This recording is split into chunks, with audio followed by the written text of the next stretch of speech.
hormati juga kita hormati bersama wonten Bapak Profesor Dr. Quraish Shihab, wonten Habib Ali bin Ibrahim, Habib Husain bin Ibrahim, beberapa pengurus PSG maupun Baitul Quran, semua ada Ustadz Arifin, Ustadz Ali, semua yang saya hormati, para hadirin yang saya hormati, juga semua demonstran ini yang saya hormati. Saya ini kata orang banyak itu punya fan banyak, sebetulnya ini korban orang banyak. Karena ngaji Quran itu sulit, mereka nggak mau ngaji, pasrah sama Pak Quraish, pasrah sama Gus Bak, terima mateng gitu. Jadi ini kenakalannya muhibbin. Dulu korban seperti ini juga Rasulullah SAW gitu. Itu kalau sahabat ingin masuk surga itu ya gak suka ngamal yang berat-berat, juga gak suka, minta saja ke Rasulullah, ya Rasulullah saya minta satu hal. Apa? As'aluka murafaqataka fil jannah, saya minta supaya jadi teman engkau di apa? Surga. Tapi yang jelas Nabi tidak jawab secara gratisan. Nabi ngendikan fa'inni ala nafsika fi kasratis sujud, kamu membantu saya, kamu harus memperbanyak apa? Sujud. Jadi kalau ada kiai dimintai saya ingin di surga sama engkau kiai, itu nggak boleh gratisan, harus fa'inni ala nafsika bi kasratis sujud. Tapi saya ini punya ajaran yang sebetulnya agak sesat tapi masuk akal. Ini saya mohon, karena saya memang punya bapak seneng guyon, punya Mbah Mun kiai saya juga seneng guyon. Karena beliau katanya gini, nak kiai raguyon kok dianggap gak bahagia aja. Sakit panitia dikira kurang sangu gitu katanya. Sehingga ajarannya beliau memang sementara orang Islam itu pokoknya guyon, ketok bahagia dengan Islamnya, bahagia dengan Tuhannya, bahagia dengan nabinya. Qul bi fadlillah wa bi rahmati fa bidzalika walyafrah. Lah bahagia paling gampang ekspresinya nggih guyon niku. Ngetokno di Alphard dadak repot. Ngetokno di duwe akeh ya dadak repot. Nak guyon nak murah nggih. Itu beberapa sahabat itu saking cintanya Nabi, itu cara berpikir kayak teman saya itu sering nasihatin saya, Gus ojo soleh nemen-nemen, engkau nak ning swarga mari bareng Mbah Mun sungkan katanya. Jadi kalau terlalu soleh kan surganya sama guru-guru kita kan tidak enak itu. Kalian kalau di surga kan nggak kebayang mesti polanya kayak apa gitu. Lama punya istri tidak cantik, di sana apa? Cantik. Nah itu kalau jejer guru kan sungkan gitu. Jadi makanya kata teman saya, soleh pas-pasan ya Gus, ben swarga ini nggak sama siapa? Mbah Mun katanya, sungkan katanya. Nah ternyata pikiran itu juga ada di sahabat. Ya Rasulullah, saya puas-puaskan melihat engkau di surga. Kenapa? Saya tidak mesti masuk surga, kalaupun di surga beda kelas dengan jenengan. Jadi para sahabat ya sadar kalaupun di surga beda kelas dengan jenengan. Tapi pelajaran yang kita bisa terima adalah bahwa semuanya itu harus ada amal kita, sehingga Nabi ngendikan fa'inni ala nafsika bi kasratis sujud, maka tolonglah saya untuk mengabulkan permintaan kamu dengan memperbanyak apa? Sujud. Saya akhir-akhir ini sering kampanye tentang sujud. Caranya gimana? Ini sekaligus untuk anak-anak PSG utamanya, karena yang mengkaji Quran. Kata ulama, mentahbib ya, menyenangkan orang kepada Allah itu butuh bayinah. Bayinah itu logika yang kebenarannya itu cara Jawa itu jelas welo-welo, sangat jelas. Namanya al-bayyinah. Saya ulang lagi ya, namanya apa? Al-bayyinah. Sehingga dengan logika itu orang yang kafir saja menjadi mukmin, yang fasik menjadi soleh, yang soleh bila ilmin menjadi soleh bil ilmi atau bil hujjah. Itu yang disebut Allah, lam yakunil ladzina kafaru min ahlil kitabi wal musyrikina munfakkina hatta ta'tiyahumul bayyinah. Siapa itu? Rasulun minallah yatlu suhufam mutahharah. Jadi kemampuan argumentatif itu yang harus kita bela-belain. Saya di sini sangat terhormat karena saya bisa matur di depan Pak Quraish. Saya dulu sering baca buku-buku beliau. Jadi saya nggak mungkin jadi pesaing beliau karena saya ini saya ngidolakan beliau. Jadi nggak mungkin jadi pesaing beliau. Tapi kalau mutammim ikut menyempurnakan keinginan besar-besar beliau mewujudkan Islamiyah wasatiyah, insya Allah diminta atau tidak diminta harus kita bantu. Harus apa? Nah, bayinahnya apa? Bayinahnya begini. Bayinah itu satu argumentasi yang jelas begini. Ada seorang ekstremis gitu, singkat cerita mau ngebom tempat-tempat maksiat. Yang maksiat ini orang-orang Islam juga. Tapi saya tidak nuduh sampean, pokoknya orang-orang Islam juga. Terus ditanya sama orang yang Islam moderat, andaikan mereka nanti mati dalam keadaan demikian, aina masiruhum, lalu mereka kemana? Ya ilanar, karena mati dalam keadaan maksiat. Terus ditanya sama yang moderat tadi, moderat soleh maksudnya, bukan moderat liberal, moderat soleh. Karena orang kadang salah paham, moderat itu pikirannya terus liberal, tidak, moderat soleh. Terus kata si moderat tadi, akan ada lika muradan Nabi, apa umatnya masuk neraka itu yang diinginkan Nabi? Kaget si ekstremis tadi, kebetulan ini ekstremis yang masih mau mikir. Terus enggak, itu enggak yang digedaki Nabi. Kalau gitu ya jangan, kita tunggu tobatnya, kita proses bersama supaya mereka mau tobat. Karena dukhuluhum annar itu tidak muradan Nabi, tidak yang digedaki Nabi Muhammad SAW. Nah, cerita seperti ini tentu ada padanannya. Padanan itu artinya kias ya, kias dalam hadis sahih. Saya yakin hadis itu sahih. Kalaupun itu dhaif itu yata'ayyadu bi fatwal ulama, menjadi kuat karena banyak ulama yang fatwakan seperti itu. Saya pastikan itu diriwayatkan Qadhi Iyad dalam kitab Asy-Syifa, juga diriwayatkan Ihya, juga diriwayatkan di Hayatus Sahabah. Di situ ada sekian sanad sing yuqawi ba'duhu ba'dur. Kenapa ini saya utarakan? Karena di kota itu sanggerono hadis itu takokno sahih ta ora. Kadang sing takok ya ndak paham itu. Wong maca kitab ra iso kok takok sahih ta ora. Yang ditanya juga aneh. Terus berusaha jawab. Padahal kadang ya ndak bisa juga jadi. Di hadis itu ada penjelasan begini. Ada seorang Arabi itu orang Bedui lah, orang yang kurang peradaban. Minta sesuatu pada Rasulullah SAW. Karena Nabi itu tidak orang kaya, Nabi tidak jutawan, tidak hartawan, dikasih. Mungkin kalau uang sekarang mungkin 50.000 atau berapa. Orang itu gerutu segrutu-gerutunya. Nabi kok pelit gitu, kira-kira seperti itu. Akhirnya sahabat ini merasa tidak nyaman, ingin, karena ini Arab ya, ingin mengadili ini. Saya membahasakan mengadili itu ya ada Arabnya, karena kadang ada riwayat misalnya fahamma ayyadribuhu, nanti juga repot, ayat tuluhu juga repot. Makanya kalau Kiai Jawa itu kadang maknani bahasa Arab itu bingung, dan memang baik bingung daripada enggak bingung. Karena kalau yang enggak bingung itu keliru pede. Misalnya jika istri kamu agak rewel itu begini-begini gitu. Terus ada kalimat wadribuhun, maka pukullah. Itu kalau orang nggak bingung langsung diterjemah mukullah, nanti dilaporkan Komnas HAM gitu. Tapi kalau yang bingung itu akhirnya tatallub mencari-cari. Ternyata di semua tafsir disebut dorban ghairu mubarrihin, ya mukul tapi yang tidak menyakiti. Jadi kekeliruan itu pasti dimulai orang-orang yang nggak bingung. Jadi ilmunya nggak cukup, akhirnya nggak bingung. Bingung itu penting. Loh, betul. Nggak ada orang alim kecuali dari bingung. Karena orang alim itu nggak bisa pede. Karena referensinya banyak, kemungkinannya banyak.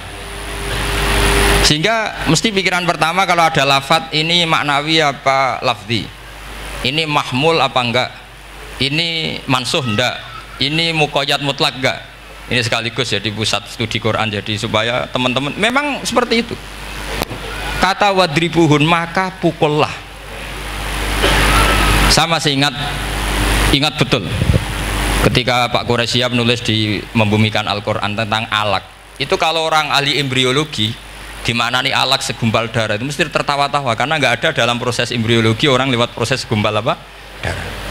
Tapi kalau alak itu madatul kalimah dari kata aliko ya'liko alakon, sesuatu yang menempel, jadi zigot yang berhasil menempel di dinding rahim itu yang jadi anak, itu ya normal saja, memang itu terjadi. Ya barokahnya bingung tadi. Atau alak dimaknai segumpal darah tapi min haitsul jinsiyah. Artinya haitsul jinsiyah itu sejenis ini. Jadi bukan di proses embriologinya tapi di jenisnya, supaya orang tidak sombong diistilahkan min alak, tapi maknanya min jinsil alak, bukan alaknya tapi jenis alak. Itu kayak Abu Bakar itu kalau sedang bully manusia yang sombong-sombong itu, kamu kok sombong, kamu itu keluar min makhrajil bauli marroten gitu. Supaya orang tidak sombong itu diistilahkan manusia itu yakhruju min makhrajil bauli apa? Marroten. Kan kamu keluar dari makhrajil bauli berapa? 2 kali kan? Minar rojul lewat penis, terus nanti lahir juga lewat min makhrajil baul. Jadi untuk mengadili manusia supaya tidak sombong diistilahkan keluar min makhrajil baul marroten. Nah mungkin alak kalau maknanya segumpal darah itu maknanya jenisnya seperti ini. Kenapa kamu sombong? Jangan digugat tentang itu proses embriologi, kalau itu tidak ngalami itu. Jadi akhirnya barokahnya bingung itu alak dari proses embriologi maknanya apa? Aliko ya aliku alakon, sesuatu yang nempel, yang sukses nempel di dinding rahim. Tapi dari segi jenis mendidik tawadu, mendidik khafdul janah lil mukminin, mendidik adzul wal ingkisar, rasa hina, nah itu dengan makna tadi. Saya teruskan ya. Si Arabi tadi karena dikasih 50.000 gerutu, terus akhirnya Nabi memanggil Arabi tadi karena mau dipukulin sama sahabat. Nggak tahu mau dipukulin atau mau dibunuh, nggak tahu, pokoknya dikerasin tadi. Makanya nggak usah diterjemah, kalau diterjemah nanti jadi bingung. Terus akhirnya dibawa sama Nabi, diajak masuk, dikasih banyak sama Nabi, kasih banyak. Ditanya sama Rasulullah, kamu sudah puas ya Arabi? Sudah ya Rasulullah. Hebatnya Nabi apa? Kamu harus menjelaskan ke semua sahabat saya kalau kamu sudah puas, karena tadi kamu ngomong yang bikin sahabat saya dongkol. Terus sekarang harus mengkonfirmasi. Ya Rasulullah. Di depan umum juga Nabi ikut. Ini Arabi tadi minta saya tak tambah, terus dia puas. Ahakada ya Arabiyu? Naam ya Rasulullah. Fajazakallahu min khairin wa asyiratin. Dia tegas naam ya Rasulullah. Nah, pelajaran dari hadis ini adalah kalimat ini. Ini harus diingat-ingat. Setelah Arabi tadi puas, sahabat juga tahu apa pernyataan puasnya Arabi tadi. Nabi ngetikan begini, masalu hadza, perumpamaan orang ini dan saya itu seperti orang yang punya unta atau sapi atau kambing yang syarodat, yang liar. Fattaba'ahan nasu, kemudian orang-orang ikut membantu nangkap. Falam yaziduha illa nufuran, bantuan manusia-manusia ini malah tambah lari, karena ini semua orang ini asing. Bagi unta ini kan asing, yang nggak asing kan hanya pemiliknya. Nah, terus kata si pemilik unta tadi, khallu baini wa baina naqati, sudah saya tidak usah dibantu. Fa ana arfaku, biasa lebih sayang kepada unta saya. Orang nggak ikut bantu semua, terus kemudian unta itu dipanggil. Fa akhoda minkum amil ardi, kira-kira diambilkan rumput, terus unta itu mau nurut. Intinya apa? Kalau orang tidak bakat kiai, nggak bakat dai ilallah, kok ngajak-ngajak Islam itu falam yaziduha ila nufuron, kira-kira gitu. Karena lebih banyak emosinya ketimbang teknik proses tadrijinya, tasreknya. Akhirnya itu jadi pelajaran ke kita. Pelajaran kedua, Rasulullah ngendikan begini, andaikan kamu membunuh si Arabi tadi, bahasanya yang membunuh. Kalau ini tak terjemah nggak apa-apa, wong andaikan saja.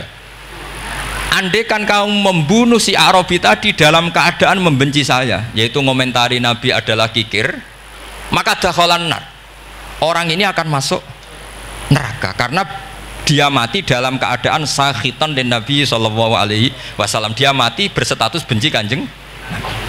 Tapi uniknya dalam Islam segampang itu. Ketika si Arabi tadi mencintai Nabi itu karena dibayar, karena diservis.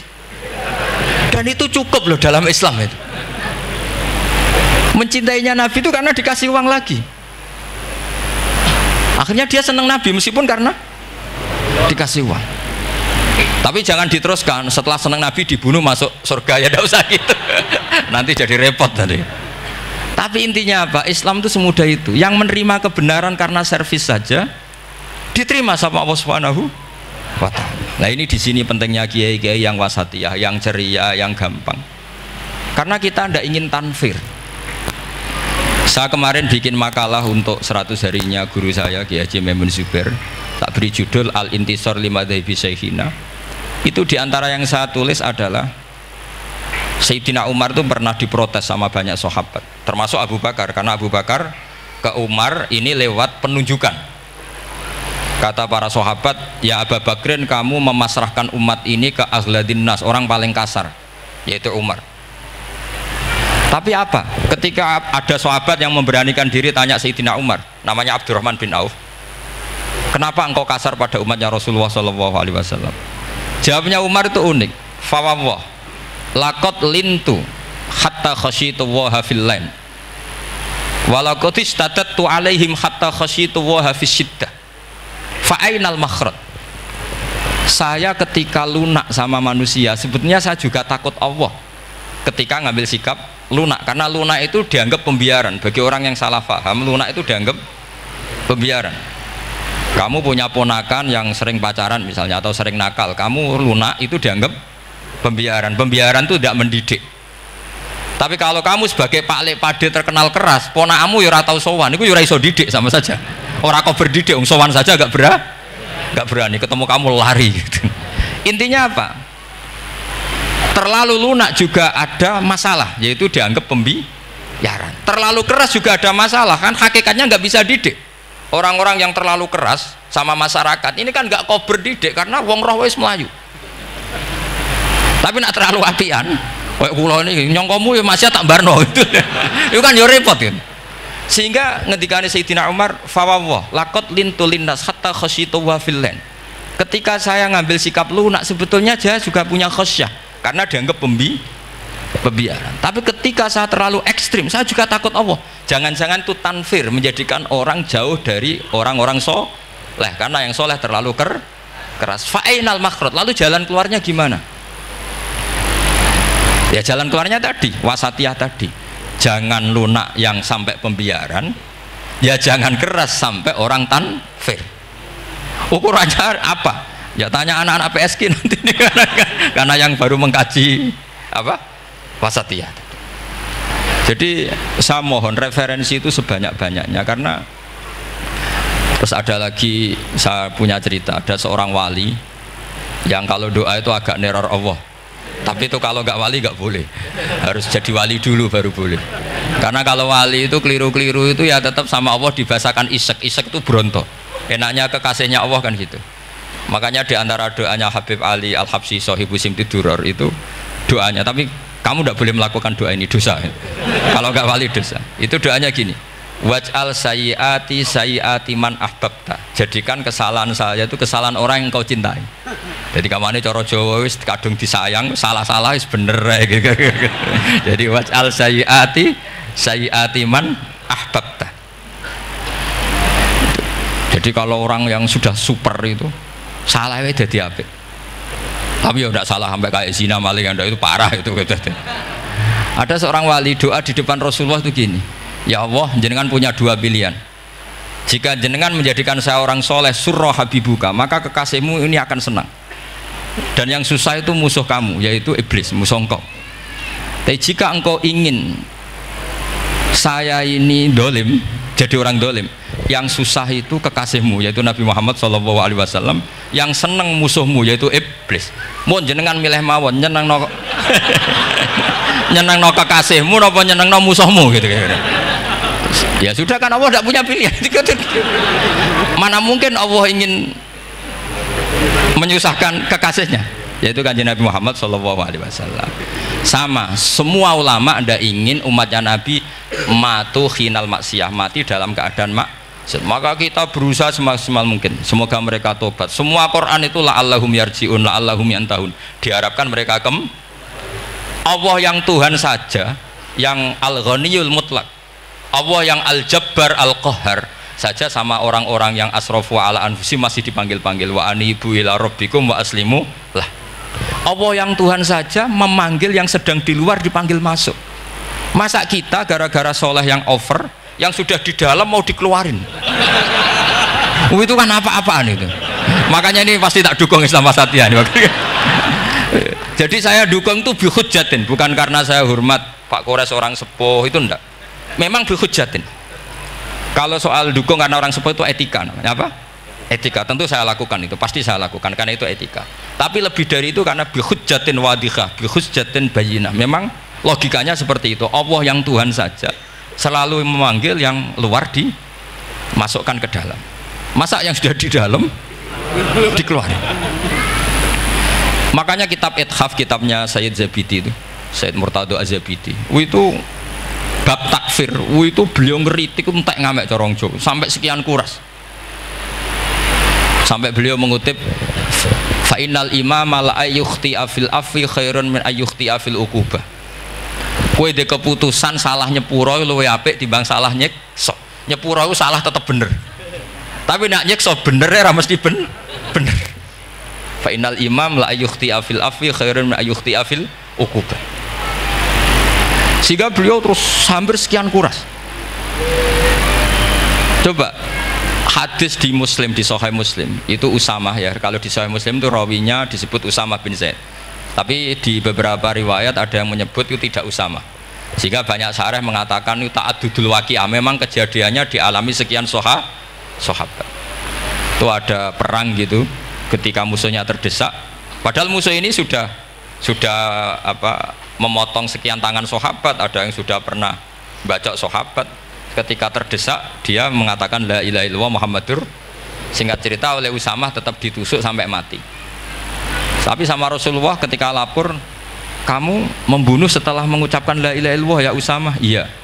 Tapi innama qolaha muta'awwidan, dia mengatakan kalimat itu karena muta'awwidan, nyari perlindungan saja. Afala syaqaqta an batni, afala syaqaqta an qalbi. Sudah kamu lihat di dadanya kalau dia betul-betul ngomong karena mutawi dan jangan-jangan karena iman betul. Terus memangnya ketika kamu iman, orang-orang sahabat itu rata-rata kan pernah kafir. Memangnya ketika kamu iman tak curigai kan? Enggak, langsung saya terima. Kenapa ini main curiga kira-kira? Sampai seperti itu saktinya kalimat la ilaha.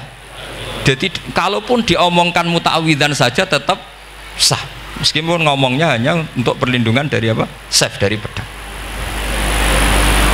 Malah ada riwayat lain yang menyebutkan itu tidak Usamah di tafsir Qurtubi itu yang ya ayyuhalladzina amanu idza darabtum fi sabilillahi fatabayyanu wala taqulu liman alqa ilaikumus salam lasta mu'mina. Itu kalau di riwayat Qurtubi lebih ekstrim lagi.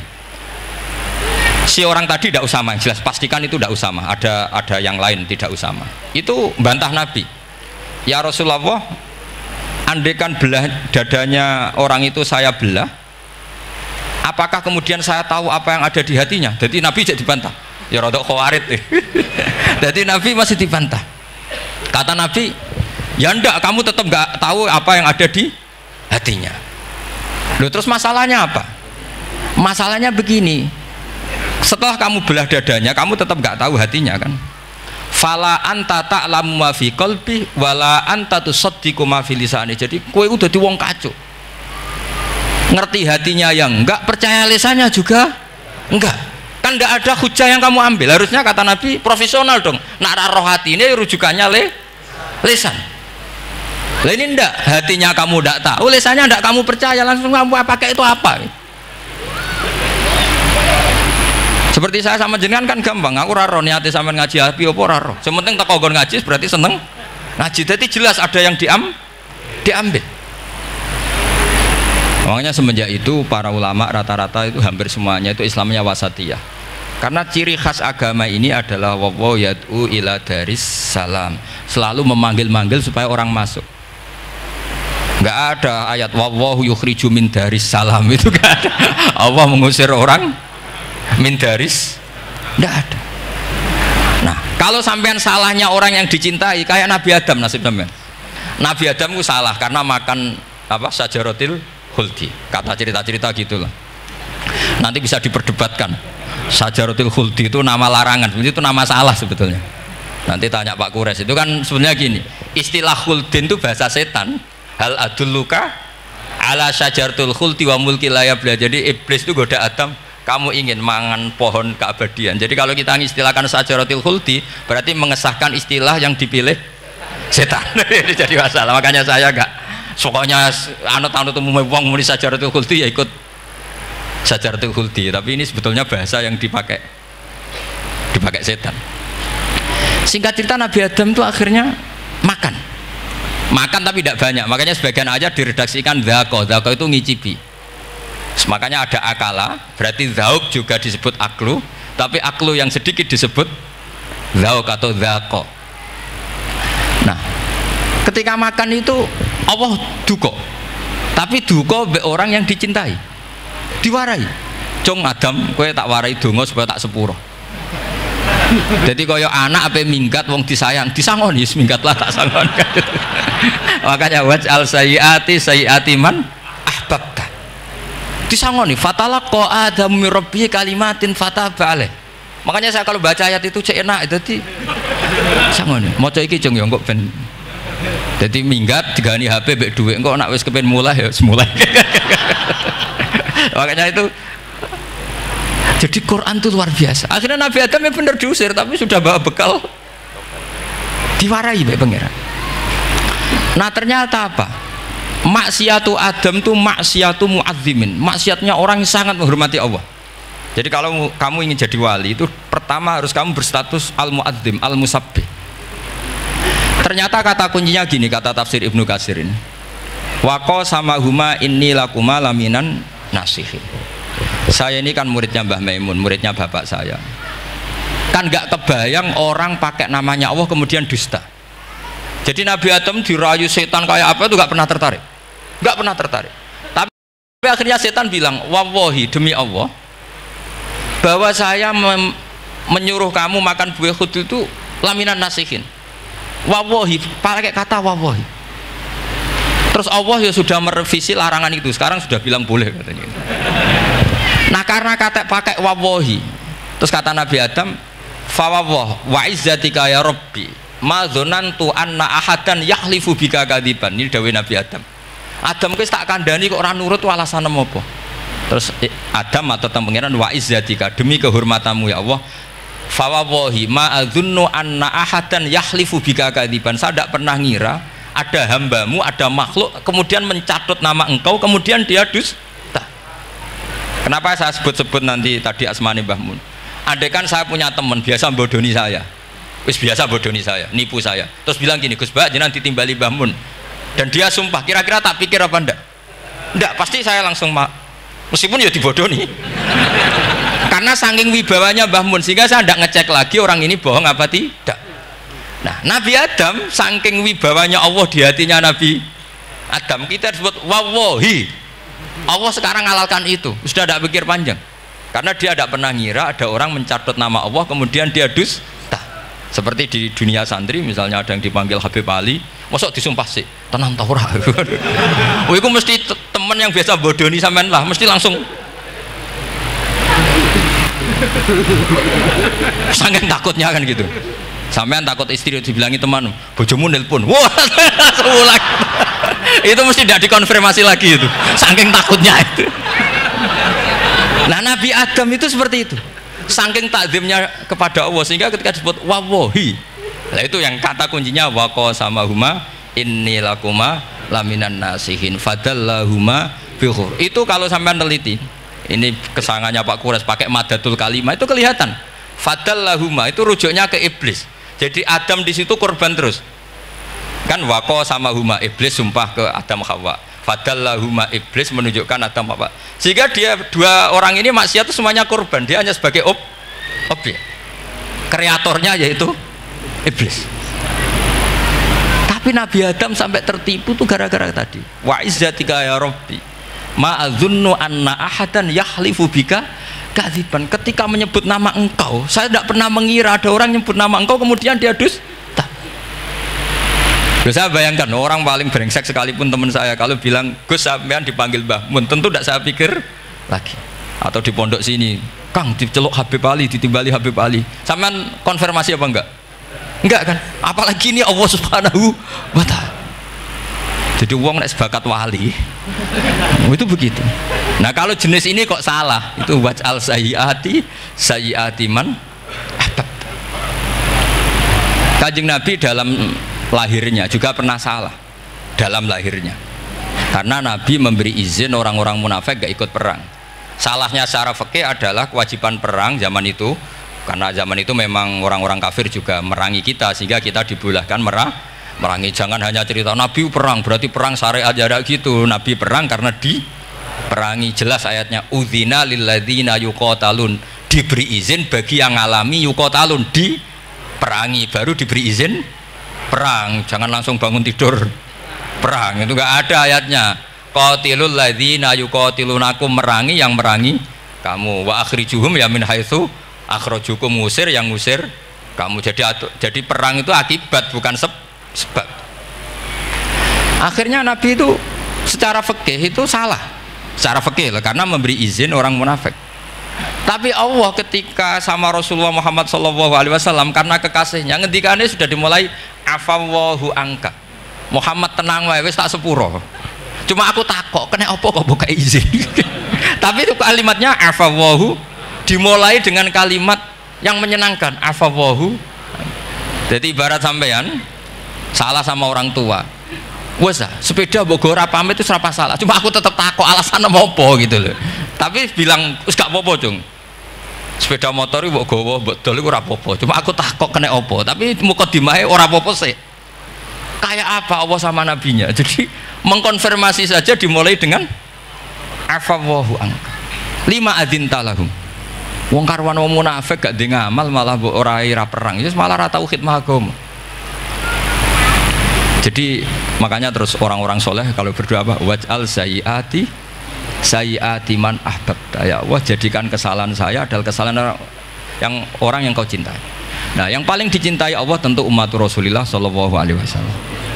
Saya tak beri ijazah, kali ini tak ijazahkan nggak apa-apa karena ini hadis sahih musalsal.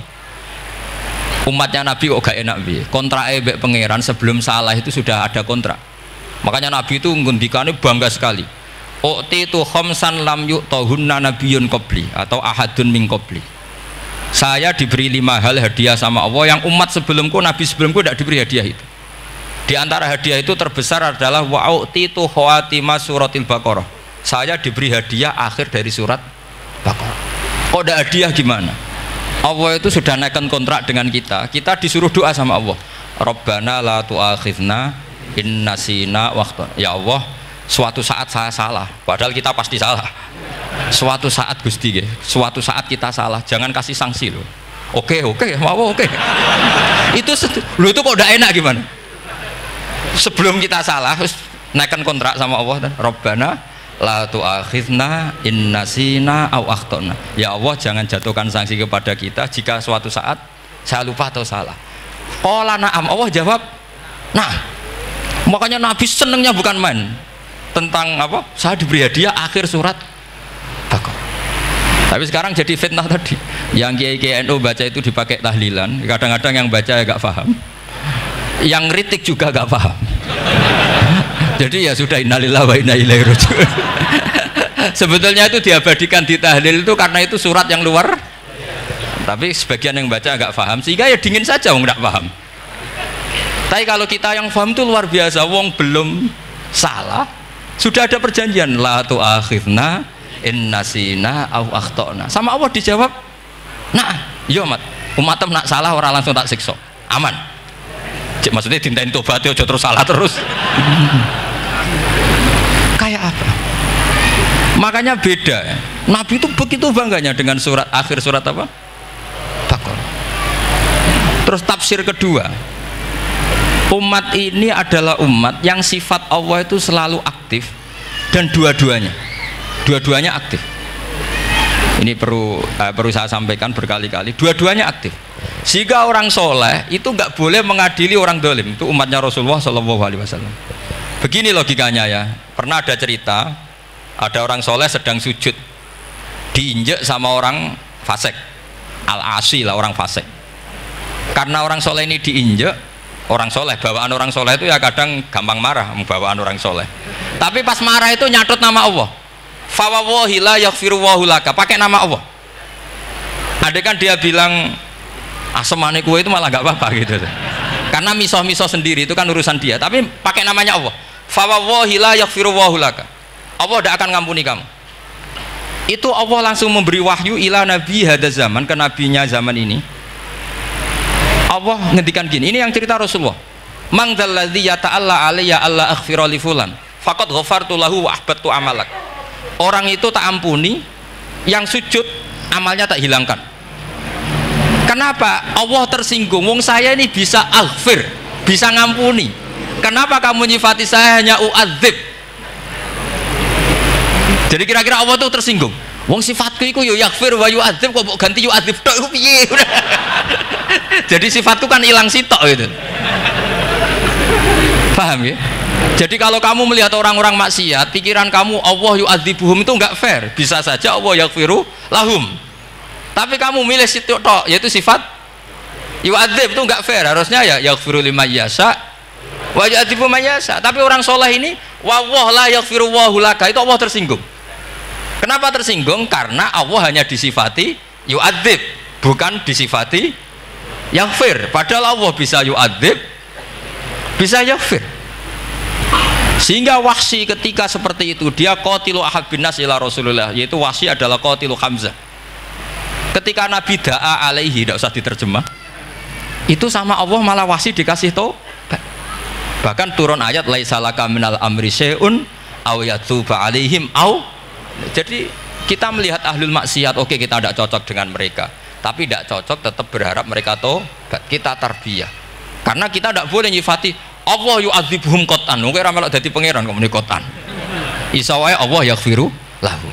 Itu pelajaran bagi kita. Jadi ternyata si soleh tadi ditegur sama Allah, kamu tidak bisa seperti itu. Mang dzalladzi yata'alla alayya, ta'ala itu corong Jawa sumpah serapah. Kok iso aku mbok sifati u'adzib tok, wong aku iso aghfir. Makanya di Quran itu ada wa yu'adzibal munafiqina. Ayatnya apa? Insya'a au yatuba. Ya, ini dalil-dalil napa? Kalau jenengan mendukung Islam napa? Wasatiyah. Jadi an ilmin. Jadi saya dukung gerakan ini, satu an ilmin, dua memang secara etika. Pak Quraisy itu orang sepuh, tentu pilihan itu setelah sekian baca tafsir, baca referensi, beliau seorang akademisi, profesor, doktor. Tapi saya tetap mohon dukung kita itu an ilmin, apa? An ilmin. Memang dari awal Allah mensifati dirinya bisa yaghfir, bisa yu'adzib. Kenapa kita memastikan yu'adzib? Wong Allah bisa yaghfir. Nah, dengan demikian kamu menetapkan sifat Allah dua-duanya. Jadi yang soleh ya tetap khawatir jangan-jangan ada masalah, yang fasik pun tetap ada harapan. Makanya masyhur dawuh Sayyidina Ali yang dikutip hampir semua ulama, apa? Ala unabbiukum fil faqih kulal faqih. Apa perlu saya ceritakan siapa yang ahli fikih sebenarnya?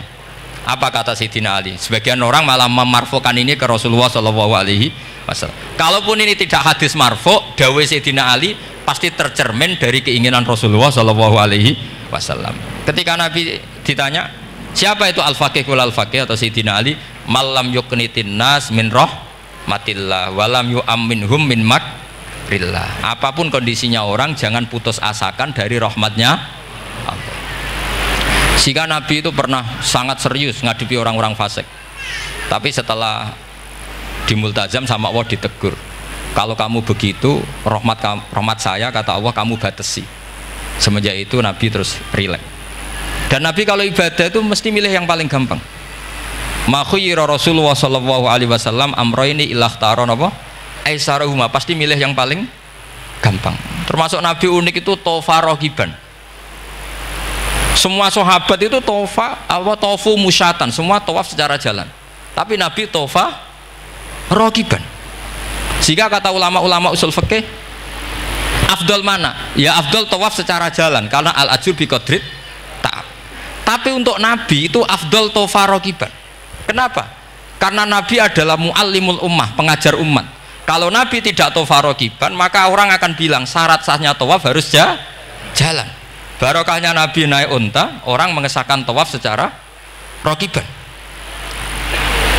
Tapi saya ini keterusan jangan nom-nom dong nganggo skuter kok teletabis. Ini kula ya ora cocok ini. Wah ya nak sing sepuh-sepuh itu cara kula berlebihan lah. Meskipun sah tapi kula nganti risih. Debuan terbenturan itu. Yang disai itu. Mbok yo itibak Nabi itu paling enggak ya kesamaan sepuhnya atau apa Nabi kan. Ini ndak, yang penting sah apa? Wah repot ya. Terus Terus bukti berdua gini, kalau Nabi itu ingin ibadah itu paling ringan. Suatu saat setelah Fathu Mekah, Nabi kayak apa rindunya sama Ka'bah Al-Musyarrafah itu, sama Al-Ka'bah Al-Musyarrafah. Nabi saking rindunya minta sama Abu Tolhah Al-Hajabi itu. Minta Utsman ya, Utsman bin Tolhah Al-Hajabi. Utsman namanya itu. Minta kunci terus masuk Ka'bah. Itu keluar dari khimah, itu Nabi senengnya bukan main. Karena Fathu Mekah. Lebu Ka'bah senengnya bukan main. Tapi setelah keluar dari Ka'bah, itu kelihatan hazinan, kelihatan susah, tersiksa. Ditanya sama Sayyidah Aisyah, kenapa engkau gelisah padahal tadi kelihatan senang? Wadidtu anni lam adkhul. Saya suka andikan tadi saya ada masuk Ka'bah. Kenapa ya Rasulullah? Jangan-jangan umatku ngira ini penting. Dan itu berat. Sampai jadi perdebatan ulama fikih. Apakah sunat masuk Ka'bah apa? Enggak. Sebagian ulama bilang enggak. Alasannya Nabi getun cara Jawa itu kecewa, nyesel. Kenapa saat tadi masuk? Jangan-jangan umatku nanti merasa itu keharu dan itu repot. Nah kita tidak usah dilarang, memang tidak punya kesempatan. Alhamdulillah. Dilarang nggak dilarang sudah tidak punya kesempatan. Nah ini yang terakhir kenangan saya mau menerangkan dan tambah mahabbah kepada Rasulullah Shallallahu Alaihi Wasallam. Ini betul, ini sesi terakhir ini. Begini. Salasun mangkun nafihi wajadah halawatal iman. 3 hal ini kalau ada pada kamu atau pada siapa saja, maka menemukan halawatal iman, manisnya iman. Ini mungkin yang jarang dijelaskan orang adalah manis itu apa. Kata Ibnu Hajar Al-Asqalani sebagai pensarah Bukhari, termasuk manisnya manis adalah al-iltizat al-aqli, merasa nyaman secara berpikir. Nanti saya bacakan takbirnya sebelum saya tutup ngaji bareng ini. Begini misalnya, kita ngikuti Nabi Muhammad SAW. Tentu beliau punya al-jamalul wajhi, Nabi itu orang paling ganteng. Tentu beliau punya al-jamalul sauti, suaranya Nabi itu luar biasa. Tapi yang paling luar biasa tentu al-jamalul akli, akalnya Nabi itu luar biasa jamal, luar biasa indah. Artinya gini, andaikan Anda seorang profesor atau seorang alim allamah, seorang kiai yang paling alim, terus dikasih tahu Nabi, misalnya dikasih tahu Islam, sing gawe donya iki iku Fir'aun, kan mesti tersiksa. Logikanya gimana?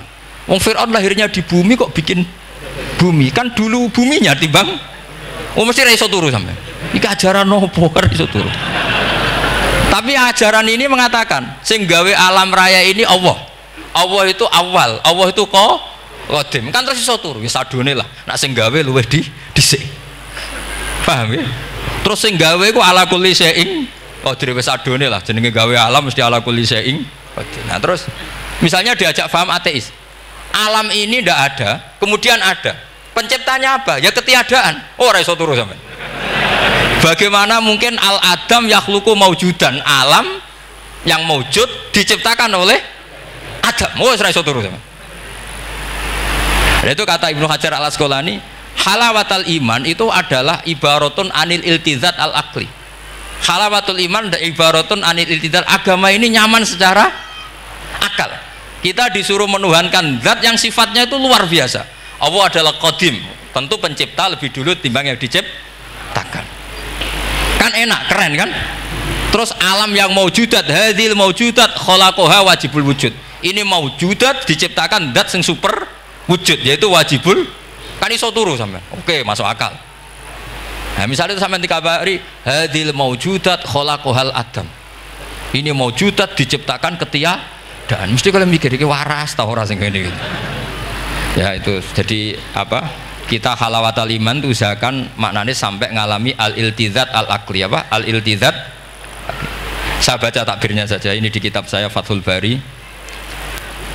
Ini di juz 9, di kitab saya halaman 193 ya. Karena mungkin sampean beda cetakan atau enggak ada nomornya karena enggak punya, enggak tahu saya. Banyak ini tak. Tapi ini nanti saya tak tinggal di Mas Wafa ini. Nanti yang enggak boleh di ngopi saja, di foto aja. Selumayan ben ngaji ku nganggo kitab ben kok wong alim itu keren ya. Saya baca Bismillahirrahmanirrahim.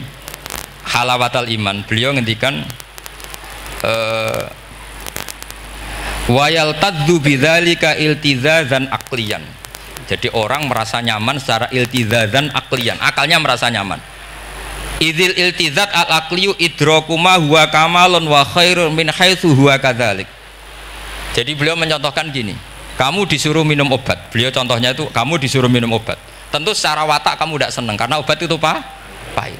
Tapi kamu merasa nyaman setelah sakit minum obat, merasa nyaman karena ada harapan sembuh. Jadi watak kamu tidak senang, lidah kamu tidak senang karena pahit, tapi akal kamu senang. Wah enak aja, berarti suntik, berarti infus, berarti minum obat. Berarti itu namanya iltizadzan aklian, akal kamu merasa apa? Nyaman karena telah melakukan sesuatu yang sesuai akal. Tak baca ya, misalnya al murad bil hubbi huwa al hubbul aqli alladhi huwa itharu ma yaqtadi al aqlu salimu rujhana wa in kana ala khilafi hawan nafsi kal marid yu'afu ad-dawa bi tab'i fayanfaru anhu wa yamilu ilai bi muqtado aqli. Kayak kita sakit tentu dioperasi itu tidak senang, bayangno wedhus apa usus dewedel-edel kan nggak senang secara hawa nafsi, paham ya? Tapi secara akal karena kamu divonis usus buntu, senang mana setelah dioperasi sama sebelumnya?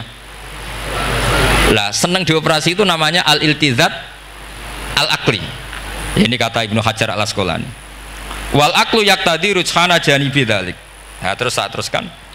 Idzil iltizat al-aqliyu idrakuma huwa kamalun wa khairun min haitsu huwa. Jadi saya bayangkan, makanya saya kalau baca Quran itu sering saya nangis. Misalnya tadi, am khuliqu min ghairi syai'in am humul khaliqun am khalaqus samawati wal ard. Masa alam raya yang wujud ini semua maujudat kemudian dirumuskan bahwa penciptanya adalah al-adam, kenihilian, nihilisme. Kebayang nggak sampai ini suatu ruga misalnya ono nabi terus congkoe kudu iman alam raya ini sing wujud diciptakno ketiadaan. Wes ra iso turu yakin ra men itu. Tapi kalau nabinya bilang hadhil awalim atau hadhil alam khalaqaha Allah. Allah itu siapa? Al-Qadim, wajibul wujud, ala kulli syai'in qadir, lahul asmaul husna, lam yalid walam yulad walam yakul lahu kufuwan ahad. Oke, keren kan gitu. Lha iku jenenge al-iltizat al-aqli. Kalau kamu sudah ngalami seperti itu, wajada halawatal iman. Terus kata Ibnu Hajar al-Asqalani, terus wa yu'abbirus syara' yaitu Rasulullah sallallahu alaihi wasallam membahasakan al-iltizat al-aqli dibahasakan dengan halawatal iman. Jadi halawatul iman itu kamu harus ngalami al-iltizat al-aqli. Seperti misalnya dalam hukum sosial, kata ulama-ulama, laulam yakun ma ja'a bi Muhammadin dinan lakana fi aqlin nasi hasanan. Andai kan Muhammad tidak mengatasnamakan itu agama, akal pun mengatakan itu baik. Coba ajaran kita, ambek bojo sing apik, ambek anak sing apik, ambek tangga sing apik, itu kan enak.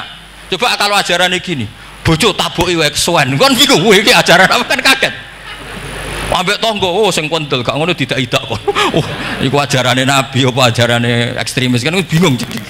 Jadi makanya laulam yakun ma ja'a bi Muhammadun dinan lakana fi aqlin nasi hasanan. Itu namanya al-iltizat al-aqli. Saya kira demikian, mohon maaf. Assalamualaikum warahmatullahi wabarakatuh. Waalaikumsalam warahmatullahi wabarakatuh.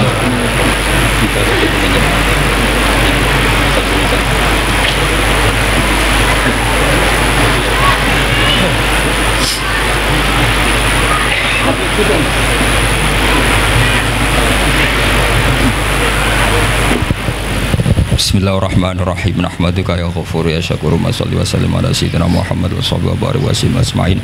Allahumma ij'alna ya Allah mutawatina fika, mutahabbina fika, mutabadilina fika, mutanasihina fika ya Allah, hatta namshiya fi ardika wa lam takun himmatuna illa kalimatika wa ihya sunnati habibika Muhammad sallallahu alaihi wasallam.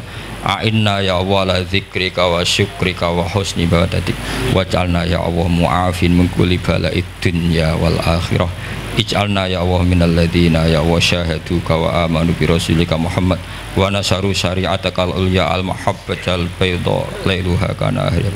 Ij'alna ya Allah syuhada bil qisti wa bil haqq. Rabbana atina fid dunya hasanah fil akhirati hasanah wa qina adzabannar. Wa sallallahu ala sayyidina Muhammad wa sahbihi wa baraka wasallam. Subhana rabbika rabbil izzati amma yasifun wa salamun alal mursalin walhamdulillahi rabbil alamin. Sirril Fatihah.